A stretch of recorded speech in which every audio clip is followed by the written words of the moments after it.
اور وہ دور رہا، اس نے اپنے آپ کو بچا لیا. اور ومن وقع فی الشبہات، اور جو شخص شبہ والے کاموں میں پڑ گیا، وقع فی الحرام، گویا کہ وہ حرام میں پڑ گیا. اس لیے کہ آج اگر صغیرہ گناہ کرتے ہوئے جھجک، شرم، عار، ڈر، خوف محسوس نہیں ہوتا تو کل کبیرہ گناہ کرتے ہوئے بھی ڈر محسوس نہیں ہوگا. اس لیے فرمایا کہ قرآن میں یہ جو اللہ کا حکم ہے اور آیت ہے کہ وَلَا تَقْرَبُوا الزِّنَا إِنَّهُ كَانَ فَاحِشًا، زنا کے قریب بھی نہ جاؤ. یہاں یہ نہیں فرمایا کہ وَلَا تَزْنُوا، زنا نہ کرو، فرمایا زنا کے قریب بھی نہ جاؤ. اس حدیث میں جو فرمایا کہ من وقع فی الشبہات، یعنی وہ کام، وہ چیزیں، وہ باتیں جن کی وجہ سے انسان اس بڑے گناہ میں پڑ جاتا ہے، ان باتوں سے بھی دور رہو. اب جیسے انسان کی نگاہیں ہیں، نگاہوں کی حفاظت کرو تو اپنے ایمان کو بچا لو گی. نگاہوں کی حفاظت نہ ہو تو انسان کے اس بات کا ڈر ہے، اندیشہ ہے، خوف ہے کہ نگاہوں کی حفاظت نہ کرنے کی وجہ سے وہ بڑے گناہ میں پڑ جائے گا. ہر چیز دیکھ رہے ہیں. کانوں کی حفاظت کرو، گانا بجانا، موسیقی، یہ تمام چیزیں. اور اب تو ہر فساد ہر گھر میں. اب ان چیزوں کو دیکھنے سے، سننے سے، یہ وہ تمام ذرائع ہیں جو زنا کے قریب لے جاتے ہیں. آپ سے وہ آپ ہوئے، آپ سے تم ہوئے، تم سے وہ جب بات جب پہنچتی ہے تو پھر آخر اس کا جو انجام ہوتا ہے وہ پھر اس گناہ پہ ہوتا ہے. اس لیے اب آپ ایک چیز دیکھ رہے ہیں، گناہ ہے، اس کو اہمیت نہیں دیکھتے. اب آپ ایک چیز آپ ایک تصویر کی شکل میں دیکھتے ہیں، کیسٹ میں دیکھتے ہیں اور اسکرین پہ دیکھتے ہیں، اور کوئی بعید نہیں کہ اس کی عادت ہو جائے تو کل اصل چیز دیکھیں گے. اور جب اصل چیز دیکھیں گے تو کوئی بعید نہیں کہ اصل اس حرام کام میں پڑ جائیں جس کی وجہ سے اللہ کا غضب اور اللہ کا عرش ہلنے لگتا ہے. اس لیے کہا کہ وہ تمام چیزیں جن کو تم معمولی سمجھتے ہو، یہ وہ تمہیں وہاں تک لے جانے والی ہے. پردے کا حکم دیا اس لیے کہ اگر پردہ نہیں ہوگا اور بے حیائی ہوگی، بے حیائی تو بعد میں آتی، شروع میں تو بے حجابی ہوتی ہے، پھر بے تکلفی ہوتی ہے، پھر مراسم بڑھتے ہیں، پھر تعلقات پیدا ہوتے ہیں، پھر آنا جانا ہوتا ہے، پھر تکلف کی دیواریں ختم ہوتی ہیں، پھر اس کے بعد مخلوط پارٹیوں میں ملنا ہوتا ہے، پھر ٹیلی فون پہ باتیں ہوتی ہیں، پھر آخر میں وہ خلوت ہوتی ہے، خلوت کے بعد وہی معاملہ. اس لیے فرمایا کہ غیر محرم عورت کے ساتھ خلوت میں بیٹھنا بھی حرام ہے. اس سے گفتگو کرنا اور زنا وہ تو معاملہ الگ ہے. صرف مجرد صرف بیٹھنا خلوت میں یہ حرام ہے. کیوں حرام ہے؟ اس لیے حرام ہے کہ اگر اس کو حرام نہ قرار دیا جائے تو اس بڑے حرام میں انسان پڑ جائے گا. وہ گناہ جو کسی بڑے گناہ کے لیے سیڑھی بنتے ہیں، ذریعہ بنتے ہیں، سبب بنتے ہیں، ان گناہوں کو بھی حرام. جیسے وہ کام حرام، اس طرح یہ بھی حرام، اس لیے کہ اس حرام کا یہ حرام سبب بنتا ہے. اسی لیے قرآن سورہ احزاب میں اللہ نے صحابہ کے لیے وہ آیت نازل کی، پوری امت کے لیے. کیا فرمایا؟ اذا سألتموهن فاسألوهن من وراء حجاب. صحابہ رضی اللہ عنہم آ کر امہات المؤمنین سے سوالات پوچھتے تھے. ام المؤمنین عائشہ رضی اللہ عنہا، ام المؤمنین ام سلمہ رضی اللہ عنہا، یہ بڑی مشہور استاد ہے صحابہ رضی اللہ عنہم کی، مسائل پوچھتے تھے. تو فرمایا اللہ نے سورہ احزاب کی اس آیت میں کہ پردے کے پیچھے سے پوچھا کرو، سامنے نہ آؤ. جبکہ صحابہ رضی اللہ عنہم سے زیادہ مقدس اور پاک لوگ کون ہو سکتے ہیں؟ اور امہات المؤمنین، نبی کی گھر والیاں جو مائیں ہیں پوری امت کی، صحابہ کی بھی مائیں ہیں. آج لوگوں سے کبھی پردہ کرو، کہتے ہیں بھائی آنکھوں میں دل کا پردہ ہونا چاہیے.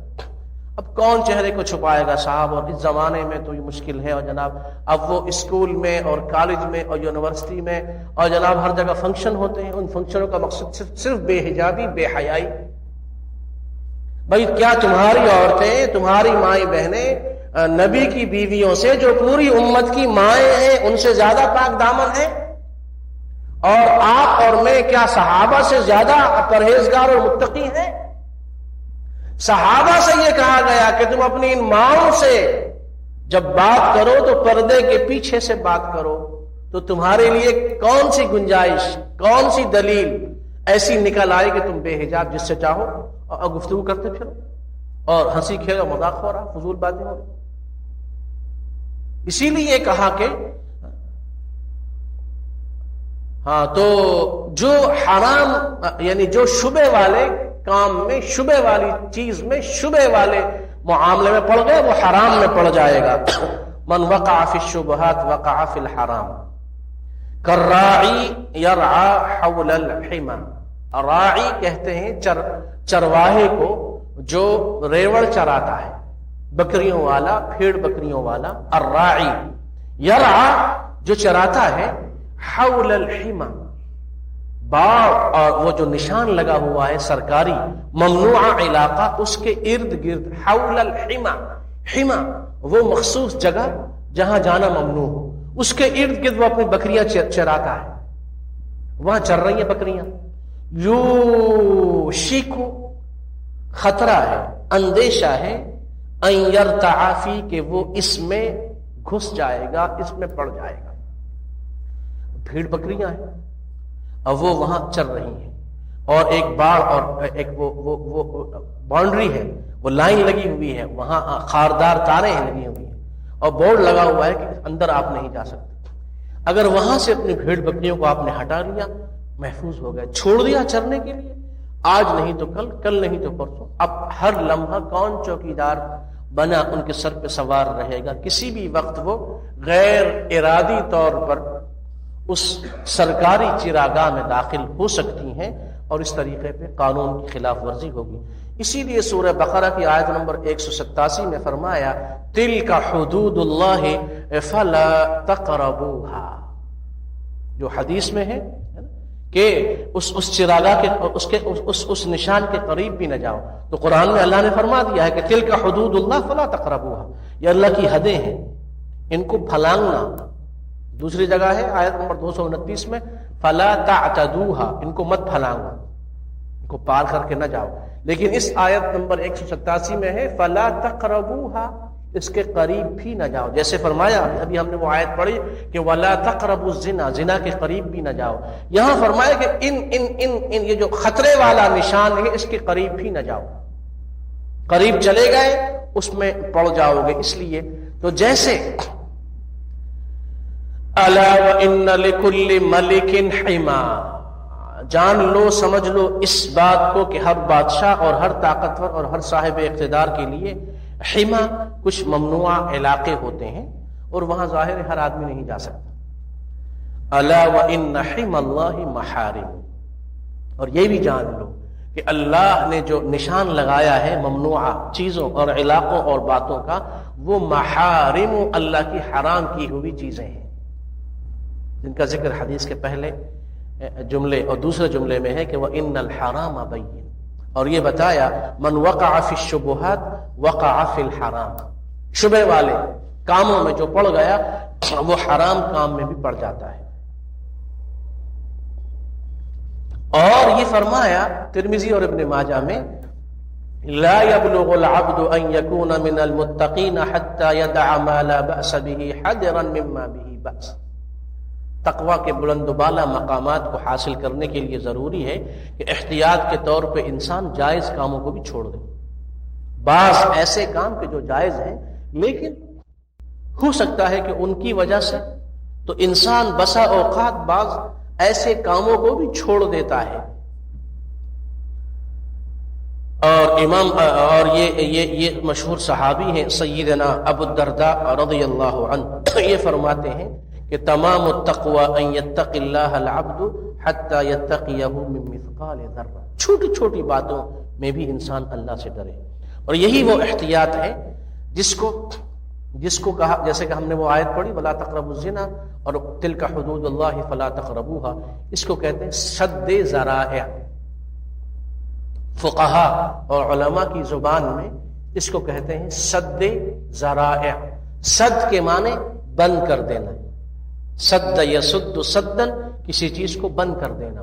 اور ذرائع جمع ہے ذریعہ. ذریعہ عربی میں کہتے ہیں، اردو میں ہم کہتے ہیں ذریعہ. سد ذرائع کا معنی یہ ہے کہ بسا اوقات حرام کام سے بچنے کے لیے وہ کام کہ جو حرام تو نہیں ہوتا لیکن مکروہ اور ناجائز ہوتا ہے، اس کو بھی حرام قرار دے دیا جاتا ہے. جس کی ایک مثال ہم نے ابھی پیش کی کہ کسی غیر محرم عورت کے ساتھ خلوت میں بیٹھنا فی نفسی ہی حرام نہیں ہے، لیکن چونکہ خطرہ ہے کہ غلط کام، اس لیے اس کو حرام قرار دے دیا گیا. اسی طریقے پہ اگر کسی نے چند قطرے شراب کے اپنے حلق میں ڈال لیے تو فقہا کا یہ فتویٰ ہے کہ یہ حقیقت میں تو حرام نہیں ہے، لیکن اس کی وجہ سے اس بات کا خطرہ ہے کل کو یہ اور بھی دو چار جان چڑھا لے گا، اس لیے فرمایا کہ قلیل معمولی چند قطرے بھی اس کے اسی طرح حرام ہے جس طرح کوئی گلاس بھر کے یا کپ بھر کے پی لے. یہ کس وجہ سے؟ سد ذرائع. وہ دروازے بند کیے جا رہے ہیں جن دروازوں کے کھلنے کی وجہ سے، جن راستوں کے کھلنے کی وجہ سے انسان کے گمراہ ہونے کا اندیشہ ہے. عصر اور فجر کے بعد سجدہ کرنے سے، نماز پڑھنے سے منع کیا گیا تاکہ مشابہت نہ ہو ان لوگوں کے ساتھ جو سورج کے غروب اور طلوع ہونے کے وقت غیر اللہ کی عبادت کرتے ہیں. روزہ رکھنے والے کو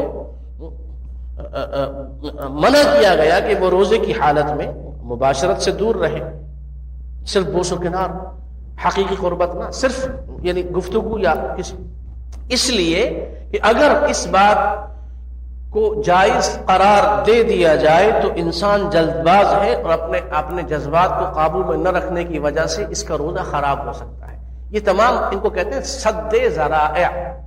یہ چیز اصل میں حقیقت میں تو حرام نہیں تھی، لیکن اس کی وجہ سے حرام میں پڑنے کا خطرہ تھا تو اس وجہ سے اس کو حرام قرار دے دیا گیا، اس وجہ سے اس کو حرام قرار دیا گیا.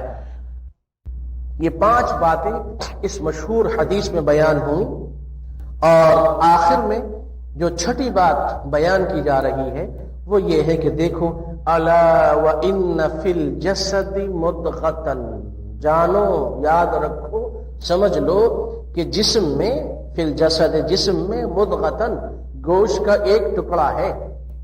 اذا صلحت، اگر یہ صحیح ہو، صلح الجسد کلہ، تو پورا بدن اور جسم صحیح رہتا ہے.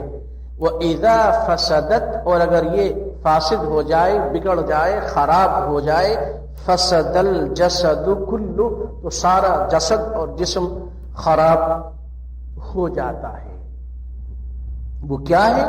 الا وہی القلب، الا وہی القلب، یہ دل ہے. دل اور قلب کو قلب اس لیے کہتے ہیں کہ یہ ہر وقت حرکت میں رہتا ہے اور ہر وقت ہی دھڑکتا ہے. انقلاب کو انقلاب تبدیلی کی وجہ سے کہتا ہوں، تو یہ اس کی تبدیلی یہ ہے کہ ہر وقت کی حرکت میں رہتا ہے، اس لیے قلب کو قلب کہتے ہیں. اور دل کے بدلنے میں، اور اب تو وہ دور ہے کہ موسم اپنے بدلنے کا انتظار کرتا ہے، لیکن لوگ اس دور میں اتنے جلدی بدل جاتے ہیں کہ موسم سے بھی سبقت لے گئے. ہم نے ایک صاحب سے کہا کہ اس کو موسم کی طرح 2-3 مہینے تو تم استقامت سے قائم رہتے ہیں. موسم بہار کا ہے، پھر اس کے بعد تم تو اس وقت حالت یہ دل اتنے بیمار ہو گئے اور ایسے کمزور ہو گئے کہ موسم انتظار کرتا ہے تبدیلی کا. جب اس کا موسم آتا ہے تب موسم بدلتا ہے اور تبدیل ہوتا ہے. لیکن حضرت انسان اس دور میں دن بھر صبح کچھ اور شام کو کچھ اور دن دوپہر میں کچھ اور یہ قیامت کی نشانی ہے. آپ علیہ الصلاۃ والسلام نے فرمایا کہ قیامت جب قریب ہوگی تو یہ دیکھو گے کہ اصبح مؤمنا ویمسی کافرا، امسا کافرا امسا مسلما مؤمنا ویصبح کافرا. تم یہ دیکھو گے کہ صبح کے وقت وہ مسلمان ہے، شام ہوئی تو وہ کافر ہو جائے گا. یہ دل جو بادشاہ ہے اور ملک ہے، یہ کنگ ہے پورے بدن کا، یہ پورے بدن کو کنٹرول کرتا ہے.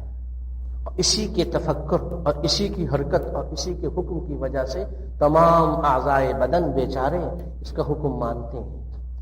اور یہ وہ لوتھڑا ہے اور ٹکڑا ہے جس کا بڑا شور سنتے تھے بقول کسے، اور جب چیرا اور دیکھا تو صرف یہ وہ ہے کہ جس کی وجہ سے سارا معاملہ ادھر ادھر ہو جاتا ہے. اس لیے اللہ کے سب سے زیادہ جو قریب ہیں، اللہ کے سب سے زیادہ جو قریب ہیں، اللہ کے سب سے زیادہ جو قریب ہیں، فداہ امی و ابی علیہ الصلاۃ والسلام، وہ بھی اس دل کے معاملے میں اپنے سجدوں کی خاص دعاؤں میں اللہ سے دل کی ثابت قدمی کی دعا کرتے ہیں.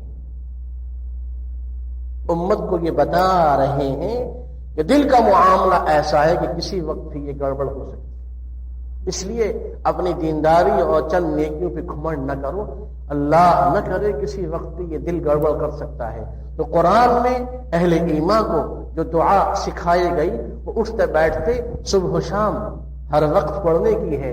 یا ربنا لا تزغ قلوبنا بعد اذ هديتنا وهب لنا من لدنك رحمة. اللہ تو نے ہمارے دلوں کو ہدایت دے دی، اب اس ہدایت پر ہم استقامت کی دعا کرتے ہیں. ہدایت کے بعد دوبارہ گمراہی کی طرف کبھی بھی ہمارے دل کو نہ بھیج. ربنا لا تزغ قلوبنا بعد اذ هديتنا. اور یہ نفس ہے، دل ہے، اس کے بارے میں یہ دعا کرتے ہیں کہ اللہم آت نفسی تقواہا. اللہ تو ہی میرے دل کو پاک صاف کر دے. وزکیہا، اس کو پاک صاف کر. انت خیر من زکاہا، تو ہی بہتر صاف کرنے والوں میں سے ہے. انت ولیہا ومولاہا. صحیح مسلم میں یہ دعا آپ علیہ الصلاۃ والسلام دل کے لیے. یہ ام سلمہ ہے جن سے پوچھا گیا کہ سرکار دو عالم صلی اللہ علیہ وسلم کی وہ دعا جو ہمیشہ آپ کثرت سے اٹھتے بیٹھتے ہر لمحے پڑھتے ہیں، اے ہماری اماں بتائیے. صحابہ بیٹوں نے پوچھا تو ام المؤمنین ام سلمہ رضی اللہ عنہا نے فرمایا کہ میں نے کثرت سے ہمیشہ سب سے زیادہ جس دعا کو اپنے کانوں سے سرکار دو عالم صلی اللہ علیہ وسلم کی زبان مبارک سے سنا وہ یہ تھی کہ یا مقلب القلوب، یا مقلب القلوب ثبت قلبی علی دینک. اے دلوں کے پھیرنے والے، مقلب القلوب. اور یہ ام سلمہ یہ کہتی ہیں کہ میں نے عرض کیا کہ یا رسول اللہ آپ یہ دعا بہت پڑھتے ہیں، آپ یہ دعا بہت پڑھتے ہیں کثرت سے، یہ کیا وجہ ہے؟ تو جواب میں فرمایا کہ اے ام سلمہ تم کیا جانو دلوں کے بگڑنے اور دلوں کے بدلنے کا، اس کے بارے میں تم کیا جانو؟ اور تم کیا جانو کہ جتنے بندے ہیں تمام مخلوق کے دل رحمان کی دونوں انگلیوں کے درمیان ہیں، جس طرف وہ چاہتا ہے پھیر دیتا ہے. اس لیے میں اپنے رب سے ہر لمحہ یہ دعا کرتا ہوں کہ میرے دل کو کبھی برائی کی طرف مت پھیریو. یہ وہ ہیں جو محبوب رب العالمین ہیں، ان کا معاملہ. تو ہم کس چیز پہ گھمنڈ کیے ہوئے بیٹھے ہیں؟ کس چیز پہ تکیہ ہے؟ کون سی وہ نیکی ہے جس پہ ہمیں بڑا فخر ہے؟ کون عمل ہمیں بچائے گا؟ اس لیے کہ اللہ کے ہاں تو خاتمہ دیکھا جاتا ہے، دن رات کی نیکیاں، لیکن انجام کیا ہوتا ہے؟ اس لیے آپ علیہ الصلاۃ والسلام یہ دعا پڑھتے ہیں کہ یا مقلب القلوب ثبت قلبی علی دینک. یہ ترمذی میں ہے اور صحیح مسلم میں اسی دل کے بارے میں یہ دعا ہے کہ اللہم مصرف القلوب. یہاں پر ہے یا مقلب القلوب ثبت قلبی علی دینک، اور صحیح مسلم میں ہے اللہم مصرف القلوب صرف قلوبنا علی طاعتک. اے دلوں کے پھیرنے والے ہمارے دلوں کو اپنی اطاعت والی سائڈ اس طرف ہی پھیرے رکھنا. اور یہ وہ دل ہے، امام ترمذی کی سنن میں وہ حدیث ہم نے بارہا پڑھی ہے اپنے دروس میں، جس میں یہ بتایا گیا ہے کہ انسان جب کوئی برائی کرتا ہے، کبیرہ گناہ، اس کے دل پہ ایک سیاہ نقطہ بن جاتا ہے. اخطأ ابن آدم نقطت فی قلبہ نقطۃ سوداء، کالا نقطہ بن جاتا ہے دل پر کبیرہ گناہ کی وجہ سے. اگر توبہ کر لے تو محی، اس کو مٹا دیا جاتا ہے، اور اگر توبہ نہ کرے، دوسرا گناہ کرے تو 2 نقطے بن جاتے ہیں، تیسرا گناہ کرے 3 نقطے بن جاتے ہیں، بہت زیادہ گناہ کرے دل سیاہ ہو جاتا ہے. دل جب پورا سیاہ ہو جائے پھر اس پہ مہر لگ جاتی ہے، اور جب مہر لگ جائے تو پھر اس کو ران کی بیماری لگ جاتی ہے، جس کا ذکر سورہ مطففین میں ہے. کلا بل ران علی قلوبہم ما کانوا یکسبون. معلوم یہ ہوا کہ انسان جو گناہ بھی کرتا ہے اس کا سب سے پہلا اثر اس کے دل پہ پڑتا ہے. یہ معاملہ گناہ کا ہے. نیکی کا معاملہ بھی یہی ہے. صحیح مسلم کی حدیث میں آپ علیہ الصلاۃ والسلام نے جب تقوی کو ذکر کیا تو فرمایا التقوی ہا ہنا، التقوی ہا ہنا، التقوی ہا ہنا. 3 مرتبہ دل کی طرف اشارہ کیا. وَيُشِيرُ إِلَى صَدْرِهِ ثَلَاثًا، 3 مرتبہ دل کی طرف اشارہ کیا. تقوی ادھر ہے، تقوی ادھر ہے، تقوی ادھر ہے. معلوم یہ ہوا کہ انسان اگر گناہ کا کام کرے تو اس کا بھی سب سے پہلا اثر دل پہ پڑتا ہے. نیکی کا کام کرے تب بھی سب سے پہلا اثر دل پہ پڑتا ہے. یہی وجہ ہے کہ اللہ کا خلیل ابراہیم اس بات کو بیان کرتا ہے سورہ شعراء میں 89ویں آیت میں کہ قیامت کے دن کوئی چیز مال و اولاد کام نہیں آئے گی. یوم لا ينفع مال ولا بنون الا من اتى الله بقلب سلیم. وہ کامیاب ہو گیا جو قیامت کے دن قلب سلیم لے کر آیا، سلامتی والا دل جو سالم تھا، سلامت تھا، بچا ہوا تھا نافرمانیوں سے، تقوی سے مزین کیا گیا دل. الا من اتى الله بقلب سلیم. دل بیمار ہو جاتا ہے گناہوں کی وجہ سے، اس پہ نقطے بن جاتے ہیں گناہوں کی وجہ سے، سخت ہو جاتا ہے قلب قاسی گناہوں کی وجہ سے. اس لیے آپ علیہ الصلاۃ والسلام کی دعاؤں میں ترمذی اور مسند احمد بن حنبل میں ایک دعا یہ ہے کہ اللہم انی اسألک قلبا سلیما، اللہم انی اسألک قلبا سلیما الا من اتى الله بقلب سلیم، انی اسألک قلبا سلیما. اور فرمایا لا يستقیم ایمان عبد حتى يستقیم قلبه، مسند میں ہے لا يستقیم ایمان عبد حتى يستقیم قلبه. جب تک دل کے اندر تقوی نہ ہو بدن کے اندر تقوی ظاہر نہیں. امام حسن بصری نے ایک شخص سے کہا داو قلبک، دل کا خیال رکھو، اس کا علاج کرو، اس کو صحیح رکھو. فإن حاجة الله إلى العباد صلاح قلوبهم، اللہ دلوں کی اصلاح کو دیکھتا ہے.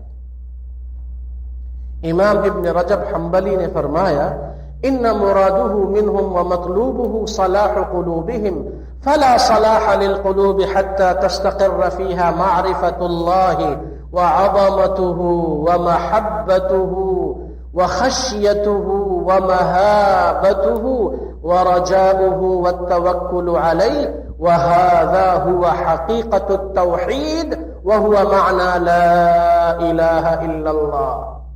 امام ابن رجب حنبلی نے فرمایا حقیقی توحید یہ ہے کہ دل کا ایسا تقوی ہو کہ دل کے اندر اللہ کی محبت، اللہ کی معرفت، اللہ کی عظمت، اللہ کی خشیت، اللہ سے امید، اللہ کا خوف یہ دل کے اندر پیدا ہو جائے.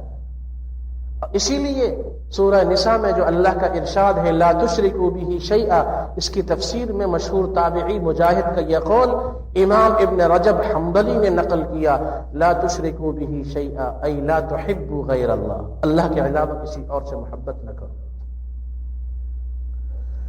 اور امام ابن رجب نے یہ فرمایا کہ سورہ آل عمران میں یہ جو اللہ کا ارشاد ہے قل ان کنتم تحبون اللہ فاتبعونی، فرمایا کہ وَيَدُلُّ عَلَى ذَلِكَ قَوْلُهُ تَعَالَى قل ان کنتم تحبون اللہ فاتبعونی یحببکم اللہ ویغفر لکم ذنوبکم، فجعل علامة الصدق في محبته اتباع رسوله فدل على أن المحبة لا تتم بدون الطاعة والموافقة۔ اس سے یہ معلوم ہوا کہ دل کی صفائی یہ حقیقت میں یہ حقیقی توحید ہے۔ اس مشہور حدیث میں جو متفق علیہ حدیث ہے ہمارے آج کے درس کی، جو اس کتاب کی 6ٹھی حدیث ہے، اس میں آخر میں جو جملہ ہے یہ پوری حدیث کا اصل مغز اور جوہر اور حقیقت ہے۔ انسان اپنے دل کو گناہوں سے پاک صاف رکھے، دل کے اندر تکبر، خود پسندی یہ پیدا نہ ہو، دوسروں کے لیے حقارت نہ ہو، دوسروں کے بارے میں بدگمانی نہ ہو، دل صاف ہو۔ عبداللہ بن عمرو بن العاص رضی اللہ عنہما کا وہ مشہور واقعہ جو بارہا ہم نے پڑھا، آپ علیہ الصلاۃ والسلام نے مسند میں یہ حدیث ہے 3 مرتبہ جنتی ہونے کی خوشخبری سنائی، اور جب ساتھیوں نے وجہ پوچھی اور ایک ساتھی ان کے ہاں 3 دن قیام کی نیت سے گئے، دیکھا صرف فرض نماز پڑھتے ہیں اور تہجد پڑھتے ہیں، اس کے علاوہ کوئی اور کثرت سے وظیفہ یا بہت زیادہ دینداری نہیں ہے۔ وجہ پوچھی کہ کیا وجہ ہے کہ 3 مرتبہ سرکار دو عالم کی زبان مبارک سے جنتی ہونے کی خوشخبری؟ تو جواب میں یہ فرمایا کہ روزانہ رات کو سونے سے پہلے اپنے دل کو ٹٹولتا ہوں، دل کو تمام مسلمانوں کے بارے میں پاک صاف پاتا ہوں، اللہ کا شکر ادا کر کے سو جاتا ہوں۔ یہ ہے حقیقی دل کے اندر کسی بھی مسلمان کے بارے میں ذرہ برابر بدگمانی نہ ہو، تو سب سے اعلیٰ مقام آپ کو مل گیا۔ اور اگر دینداری بہت ہے، نمازیں، روزے، حج، زکوٰۃ، ہر قسم کی دینداری موجود ہے، اخلاق نہیں ہے اور دل کے اندر بیماریاں اور بدگمانیاں، تو تمام نیکیوں پہ پانی پھر جاتا ہے، اس لیے کہ اصل دار و مدار اور اصل مرکز تو دل ہے۔ ہر حقیقی نیکی کا اثر دل پہ پڑتا ہے۔ یہ آج کی حدیث کا مختصر اس کی شرح تھی۔ اللہ تعالی ہم سب کو اچھے اعمال کی توفیق دے۔ وآخر دعوانا ان الحمد للہ رب العالمین، وصلی اللہ وسلم وبارک علی سیدنا محمد وعلی آلہ واصحابہ۔